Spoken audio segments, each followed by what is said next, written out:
میرے محترم بزرگوں اور دوستوں، میں اپنے اصل مقصد کی طرف چلتا ہوں کیونکہ وقت بہت کم ہے۔ کتنا پتلا وہ لباس پہنتی تھی، اس لیے وہ اس عذاب میں گرفتار کر دی گئی۔ میں پوچھنا چاہتا ہوں، اسلام کے مقدس شہزادیوں، تمہارا جسم بہت نازک ہے، تم بہت کمزور ہو، تمہیں صرف نازک کہا گیا ہے۔ مرد تو مرد ہے، اگر اللہ اپنا عذاب کسی پتھر اور پہاڑوں پر ڈال دے تو پہاڑ بھی اللہ کے عذاب کو برداشت نہیں کر سکتے۔ تو میری بہنوں، ذرا سوچو تو صحیح، آج تم اپنے حسن کی نمائش کر رہی ہو، آج تم پتلے اور باریک کپڑے پہن کر کے دنیا کے سامنے ظاہر کر رہی ہو۔ کیا تمہیں اللہ سے ڈر نہیں لگتا؟ جوانی کتنے دنوں کے لیے آتی ہے؟ جوانی آتی ہے جانے کے لیے، ارے جوانی آتی ہے ختم ہونے کے لیے۔ زیادہ سے زیادہ 25 سے 35 سال تک رہے گی اپنی جوانی کی عمر میں، تم اپنے حسن کی خوب نمائش کرو گی، تم اپنے حسن کی خوب نمائش کرو گی۔ اس کے بعد پھر کیا ہے؟ جس حسن کی تم نمائش کر رہی ہو، اسی تمہارے خوبصورت چہرے کو کبھی قبر کی مٹی کھائے گی، کبھی قبر کی کیڑے کھائیں گے، اور اپنی بڑی بڑی آنکھوں میں کاجل لگا کر بار بار آئینے میں دیکھتی ہو اور بار بار عورتوں پر فخر محسوس کرتی ہو کہ میری آنکھیں اتنی خوبصورت ہے، کہ میرا چہرہ اتنا خوبصورت ہے۔ ارے نادانو، تمہارے خوبصورت چہرے کی حقیقت کیا ہے؟ اگر تمہارے چہرے پر چند پھنسیاں نکل آئے، اگر تمہارے چہرے پر چند دانے نکل آئے، تو تمہارے شوہر بھی تمہارے طرف دیکھنے کے لیے تیار نہ ہوگا، تمہارے طرف دیکھنے کو گوارا نہ کرے گا۔ مگر اللہ اکبر، اس دنیا کے اندر اپنے چہروں کو حسین بنانے کے لیے، اپنے چہروں کو خوبصورت بنانے کے لیے اس قدر اہتمام کرتی ہو، اور اس قدر اتنا مٹک کر اتراتی ہو کہ تمہارا خوبصورت چہرہ 3 دن کے اندر بگڑ جائے گا، 3 دن کے اندر اسے قبر کے کیڑے کھائیں گے۔ حضرت ابن مسیب رحمت اللہ علیہ فرماتے ہیں، جب حضرت علی مرتضیٰ کے ساتھ میں قبرستان میں گیا تو میں نے جانے کے بعد کیا دیکھا، علی مرتضیٰ نے قبر والوں کو سلام کیا اور سلام کرنے کے بعد پوچھا کہ اے قبر والوں، تمہارا کیا حال ہے، تمہاری کیا کیفیت ہے؟ تو ایک قبر سے آواز آتی ہے، علی کیا پوچھتے ہو؟ جس خوبصورت بالوں کو ہم دن میں کئی مرتبہ سوارتے تھے، وہ بال ہمارے کھوپڑیوں سے جھڑ چکے ہیں۔ اے علی مرتضیٰ، جن آنکھوں پہ ہم بہت فخر محسوس کرتے تھے، ان آنکھوں کے دودھے بہ بہ کر کے گالوں سے گر رہے ہیں۔ جس چہرے کی اور گالوں کے سرخ پر ہم اتراتے تھے، ان گالوں کے گوشت کو کیڑوں نے کھانا شروع کر دیا ہے۔ اب تم ہمارا کیا حال پوچھتے ہو؟ اے علی مرتضیٰ، جس جسم پر پرفیوم لگا کر، جس جسم پر عطر لگا کر ہم دنیا کے سامنے بہت فخر محسوس کرتے تھے، اس جسم کو ازدہے کس رہے ہیں۔ اے علی مرتضیٰ، اب تمہیں اپنا حال کیا سنائے؟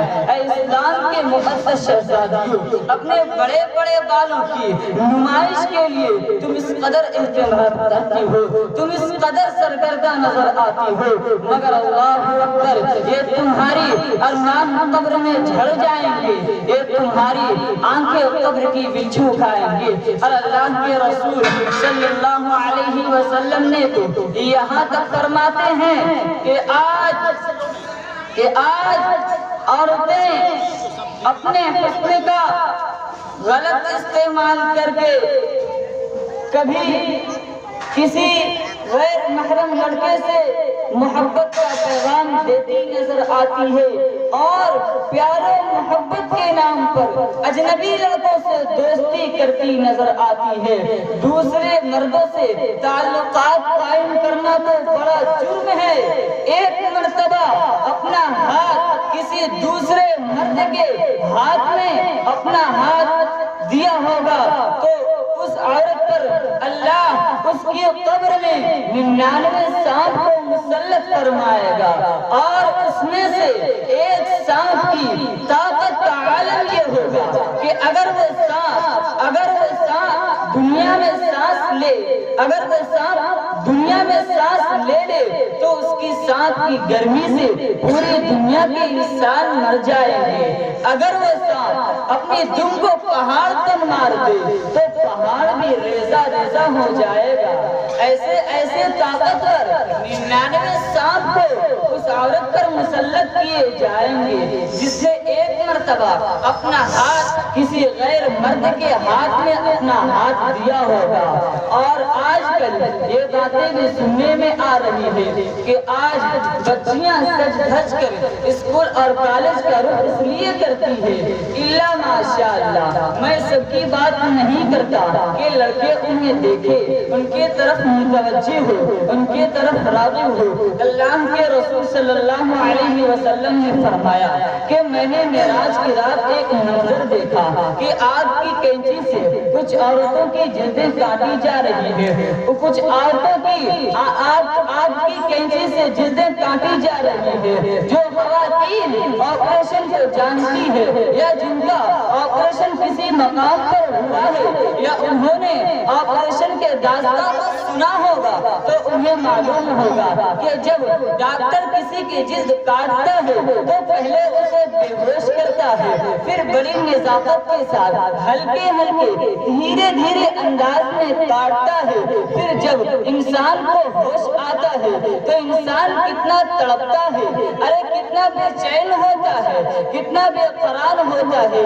اگر بہت احتیاط کے ساتھ انسان کی جلد کاٹی جائے تو انسان کتنا بے قرار ہوتا ہے، کتنا بے چین ہوتا ہے۔ میرے محترم بزرگوں اور دوستوں، مگر میری بہنوں، اللہ کے رسول صلی اللہ علیہ وسلم نے فرمایا کہ میں وہ منظر دیکھ کر بے قرار ہو گیا۔ میں نے پوچھا جبرائیل یہ کون عورتیں ہیں اور اس پر یہ عذاب کیوں ہے؟ تو جبرائیل نے کہا یا رسول اللہ یہ آپ کی امت کی وہ عورتیں ہیں جو اس لیے بن سور کے گھر سے نکلتی تھی کہ لڑکے انہیں دیکھے، کہ مرد ان کے طرف دیکھے، ان کے طرف راغب ہو، اس لیے وہ اس عذاب میں مبتلا کیا گیا۔ اے اسلام کے مقدس شہزادیوں، تم مغربی تہذیب اور فیشن پر عمل کرنے کے بعد بہت زیادہ کامیاب نہیں ہو سکتی، ارے بہت زیادہ کامران نہیں ہو سکتی۔ اور سنو، یہ دنیا ایسی بدترین جگہ ہے، یہ دنیا ایسی بدترین مقام ہے، یہاں کوئی کسی کا نہیں۔ جب تک تمہاری جوانی تمہارے پاس ہے، ہر آنے والا تمہارے قریب آنے کو سوچے گا، اور تمہارا حسن جو اللہ نے عطا کیا ہے اس کو مل دینے کے بعد پھر وہ ایسا غائب ہوگا کہ پھر تمہیں کہیں نظر نہیں آئے گا۔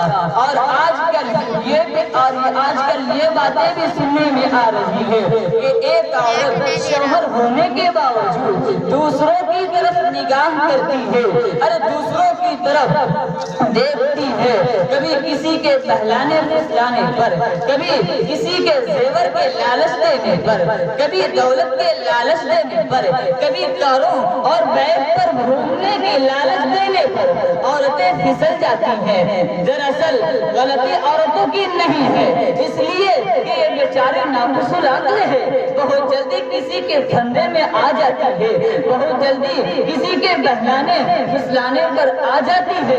مگر میری بہنوں، میں تمہارے خیر خواہی کے لیے یہ باتیں عرض کر رہا ہوں، ورنہ عورتیں یہ نہ کہیں کہ منبر پر بیٹھ کر یا کرسی پر بیٹھ کر یہ کیا باتیں کہی جا رہی ہیں۔ میں صرف اس لیے کہہ رہا ہوں، میں صرف اس لیے کہہ رہا ہوں، میں یہ نہیں کہتا کہ پورے محلے کی عورتیں بری ہیں، میں صرف یہ باتیں اس لیے کہہ رہا ہوں کہ جو بری عورتیں ہیں تم جا کر کے ان عورتوں کو یہ باتیں بتاؤ تاکہ وہ غلط کاموں سے بچ جائے، تاکہ وہ استعمال ہونے سے بچ جائے۔ میری بہنوں، میں تم سے پوچھنا چاہتا ہوں، تمہارا جوانی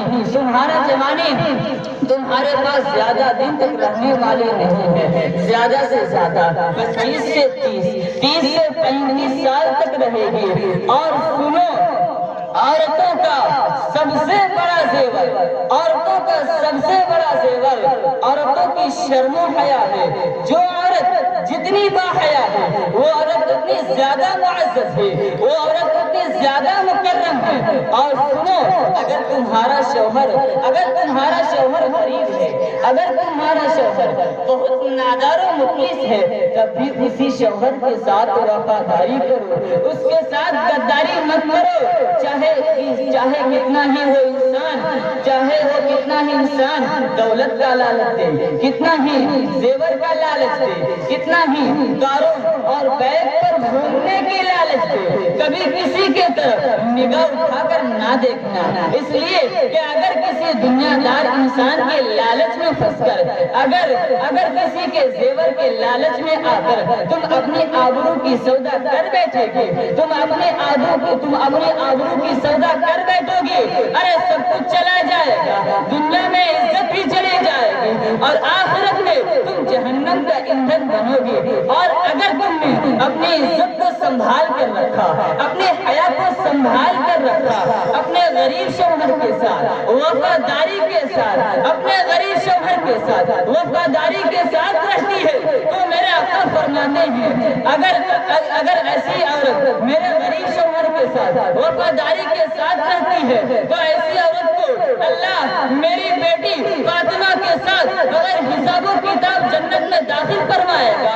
اب اگر تم بغیر حساب و کتاب جنت میں داخل ہونا چاہتے ہو تو تم اپنے آبرو کا سودا نہ کرنا، کسی کے بہلانے پھسلانے پر نہ آنا، کسی کے داروں اور بیگ کے لالچ میں نہ آنا۔ یہ زیور کیا حیثیت رکھتے ہیں، یہ زیوروں کی کیا حیثیت ہے، یہ سونے چاندی کی کیا حیثیت ہے، یہ کاروں اور بیگ کی کیا حیثیت ہے، یہ دنیاوی سواری کی کیا حیثیت ہے۔ جب تمہیں موت آئے گی تو سن لو، بڑھاپے میں مرنا ضروری نہیں ہے، جوانی میں بھی تمہیں موت آ سکتی ہے۔ اگر تم نے اپنی عزت و آبرو کو بیچ کر دولت حاصل کی ہوگی تو اسی دولت کو چھین لیا جائے گا، اور اگر تم نے اچھے جو لباس جمع کیے ہوں گے وہ اچھے لباس بھی تم سے چھین لیا جائے گا، اور تمہیں کیا پہنا جائے گا؟ سادہ سا سمپل سا 2 گز سفید کپڑا جسے آج دنیا کفن کہتے ہیں۔ میں اسی بات پر اپنی تقریر کو ختم کرتا ہوں۔ ماں توفیق اللہ دینا۔